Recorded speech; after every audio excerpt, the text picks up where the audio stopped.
दोस्तों अब हम बात करेंगे डीएलएफ लिमिटेड कंपनी की, जिसका क्वार्टर 3 का रिजल्ट कंपनी ने डिक्लेयर कर दिया है। तो चेक करते हैं कंपनी का क्वार्टर 3 का रिजल्ट कैसा है, पर उससे पहले चेक करते हैं कंपनी के फंडामेंटल्स। अगर दोस्तों बात करें कंपनी के मार्केट कैप की, तो कंपनी का मार्केट कैप है 1,84,880 करोड़ का, जो कि एक लार्ज कैप कंपनी है। उसके बाद बात करें कंपनी की पीई रेशियो की, प्राइस टू अर्निंग रेशियो की, वो है दोस्तों 77.9, जो कि देखने में काफी ज्यादा ओवर वैल्यू दिखाई देती है, पर फिर भी चेक करेंगे इसके पीएस के साथ कंपेरिजन में कि कंपनी की वैल्यूएशन कहां स्टैंड करती है। उसके बाद बात करें दोस्तों आरओसीई की, रिटर्न ऑन कैपिटल एम्प्लॉयड, वो है दोस्तों 4.61%, जो कि एक एवरेज आरओसीई है। उसके बाद बात करें दोस्तों आरओआईसी की, रिटर्न ऑन इन्वेस्टेड कैपिटल, वो भी है दोस्तों 6.58%, जो कि एक एवरेज आरओआईसी है। उसके बाद बात करें दोस्तों प्रमोटर होल्डिंग की, तो प्रमोटर होल्डिंग है दोस्तों 74.1%, जो कि एक अच्छी प्रमोटर होल्डिंग है। उसके बाद बात करें दोस्तों डेट टू इक्विटी रेशियो की, वो है दोस्तों 0.09, तो कंपनी के ऊपर डेट जो है दोस्तों वो ना के बराबर डेट है, तो ये कंपनी के लिए एक अच्छी बात है। तो ओवरऑल दोस्तों बात करें कंपनी के फंडामेंटल्स की, तो कंपनी के फंडामेंटल्स एवरेज हैं। उसके बाद देख लेते हैं दोस्तों कंपनी की वैल्यूएशन अपने ही सेक्टर की अदर टॉप कंपनी के साथ कंपैरिजन में। तो बात करें दोस्तों डीएलएफ लिमिटेड की, ये अपने सेक्टर की टॉप कंपनी है, तो इसी के सेक्टर के अदर टॉप कंपनी के साथ कंपैरिजन कर लेते हैं। तो बात करें दोस्तों गोदरेज प्रॉपर्टीज की, उसकी पीई रेशियो दोस्तों है 96.08, प्रेस्टीज एस्टेट्स की है दोस्तों 28.32, ओबेरॉय रियल्टी की दोस्तों पीई रेशियो है दोस्तों 29.37, और वहीं डीएलएफ लिमिटेड की है दोस्तों 77.90। तो अगर दोस्तों बात करें वैल्यूएशन की, तो वैल्यूएशन कंपनी की थोड़ी सी अपने सेक्टर की अदर कंपनी के कंपैरिजन में ज्यादा दिखाई देती है। उसके बाद बात करते हैं दोस्तों बुक वैल्यू की, तो पिछले साल के मुकाबले इस साल दोस्तों बुक वैल्यू कंपनी की बढ़ गई है, जो कि 146.90 से बढ़कर 152.93 हो गई है। तो ओवरऑल दोस्तों बात करें कंपनी के बुक वैल्यू की, तो यहाँ पर कंपनी की एसेट्स वैल्यू में भी इंक्रीज आया है, जो कि कंपनी के लिए अच्छी बात है। तो फाइनली दोस्तों चलते हैं कंपनी के क्वार्टर रिजल्ट पर और देखते हैं कंपनी के क्वार्टर 3 का रिजल्ट, जो कि कंपनी ने आज डिक्लेयर करा है, उसके नंबर्स कैसे आए हैं।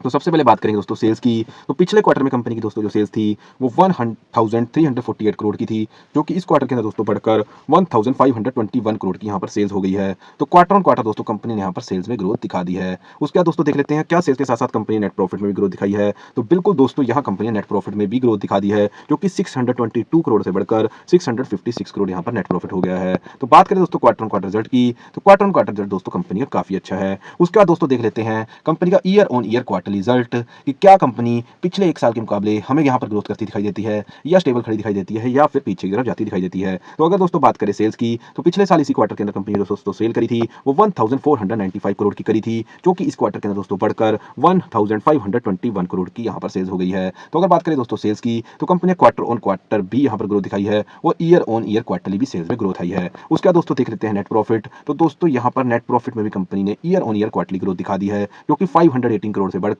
656 करोड़ का नेट प्रॉफिट हो गया है। तो अगर बात करें दोस्तों कंपनी के क्वार्टर 3 के रिजल्ट की, जिसके लिए मेनली हमने वीडियो बनाया है, तो कंपनी का क्वार्टर 3 का रिजल्ट दोस्तों काफी ज्यादा पॉजिटिव यहाँ पर कंपनी ने डिक्लेयर किया है, क्योंकि कंपनी ने क्वार्टर ऑन क्वार्टर सेल्स में भी ग्रोथ दिखाई है, quarter on quarter net profit में भी ग्रोथ दिखाई है, year on year quarterly sales में भी ग्रोथ दिखाई है, और year on year quarterly net profit में भी ग्रोथ दिखाई है। तो दोस्तों क्वार्टर 3 का रिजल्ट कंपनी का काफी ज्यादा पॉजिटिव और बढ़िया रिजल्ट यहाँ पर पेश किया है। उसका दोस्तों देख लेते हैं कंपनी का कैश फ्लो, कि कैश फ्लो कंपनी का कैसा रहा है। तो दोस्तों यहाँ भी कंपनी के लिए अच्छी बात है, cash from operating activity, cash flow company का यहाँ पर पॉजिटिव बना हुआ है। मैक्सिमम टाइम्स कंपनी का दोस्तों पिछले 10 सालों में यहाँ पर कैश फ्लो हमेशा ही पॉजिटिव रहा है, और मार्च 2023 के बाद भी कैश फ्लो यहाँ पर पॉजिटिव बना हुआ है। उसके बाद बात करते हैं दोस्तों कंपनी के प्रमोटर्स होल्डिंग की, तो प्रमोटर होल्डिंग दोस्तों है कंपनी की 74.08%, जो कि पिछले क्वार्टर में भी 74.08% थी, और पिछले क्वार्टर के मुकाबले इस क्वार्टर में प्रमोटर्स ने अपनी किसी भी तरह की यहाँ पर प्रमोटर होल्डिंग कम नहीं करी है, जो कि इन्वेस्टर्स के लिए एक अच्छी बात है। तो ओवरऑल बात करें कंपनी के फंडामेंटल्स की, तो कंपनी के फंडामेंटल्स एवरेज हैं।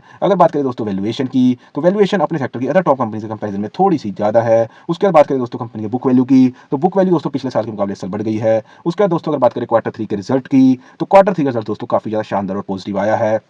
कंपनी ने क्वार्टर ऑन क्वार्टर भी सेल्स में ग्रोथ दिखाई है, कंपनी ने ईयर ऑन ईयर भी क्वार्टरली सेल्स में ग्रोथ दिखाई है, कंपनी ने quarter on quarter net profit में भी ग्रोथ दिखाई है, और कंपनी ने ईयर ऑन ईयर भी क्वार्टरली नेट प्रॉफिट में ग्रोथ दिखाई है। उसके बाद बात करें दोस्तों कैश फ्लो की, तो कैश फ्लो कंपनी का पॉजिटिव रहा है और मार्च 2023 के बाद पॉजिटिव बना हुआ है। उसके बाद बात करें दोस्तों प्रमोटर होल्डिंग की, तो प्रमोटर होल्डिंग भी दोस्तों यहाँ पर अच्छी खासी है, जो कि 74.08% है, और इस क्वार्टर के अंदर किसी भी तरह से प्रमोटर्स ने अपनी होल्डिंग को कम नहीं किया है। तो ये था दोस्तों मेरा एनालिसिस क्वार्टर 3 रिजल्ट का डीएलएफ लिमिटेड कंपनी का। बाकी आपको मेरी वीडियो कैसी लगी आप हमें कमेंट सेक्शन में बता सकते हैं। अगर दोस्तों आपको वीडियो अच्छी लगी तो मेरी वीडियो को लाइक करें, और आगे भी आप हर कंपनी का ऐसे ही डिटेल एनालिसिस देखना चाहते हैं तो मेरे चैनल को सब्सक्राइब करें। Thank you very much.